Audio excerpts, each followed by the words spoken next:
mahasiswa Universitas Islam Negeri Alauddin Makassar dan mahasiswa Papua di Makassar menggelar festival budaya dengan mengambil tema merajut NKRI dengan budaya. Di festival ini dipertunjukkan berbagai jenis tarian, diantaranya tarian 4 etnis dari Sulawesi Selatan, tari Tanimbar, tari Cendrawasih dari Maluku, Kepulauan Aru, serta tarian Asmat.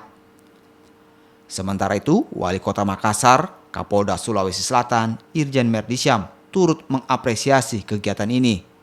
Festival budaya kali ini juga dimanfaatkan sebagai ajang promosi wisata. Indonesia, para anak muda bergabung, dirajut oleh budaya kita masing-masing dan mempersatukan Indonesia.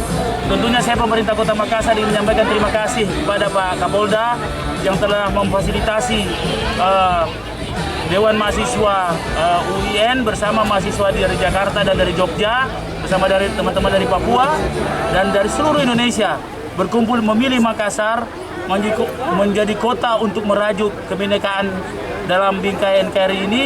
Dan tentunya saya mendapat banyak inspirasi. Misalnya soal makanan, kekayaan makanan kita, saya jadikan Makassar menjadi pusat makanan kuliner Indonesia, terkhusus Indonesia Timur. Selaku mahasiswa dari sisi penilaiannya nih, maksudnya sangat luar biasa secara pribadi. Sebagai anak bangsa ini kan melalui ajang-ajang atau event-event seperti ini kan untuk menampilkan penampilan dari setiap daerah itu sangat maksudnya itu yang diharapkan oleh anak muda. Apalagi Indonesia ini memiliki banyak suku yang dari Sabang sampai Merauke, yang pasti bahasa, cara senjata adatnya dengan tari-tarian itu berbeda, tetapi dengan cara-cara begini, cara event yang diselenggarakan begitu, kita bisa baku tahu. Selain memperkenalkan budaya dan peragaan busana, festival ini juga memperkenalkan makanan khas dari wilayah Indonesia bagian timur. Rama Pratama, Kompas TV.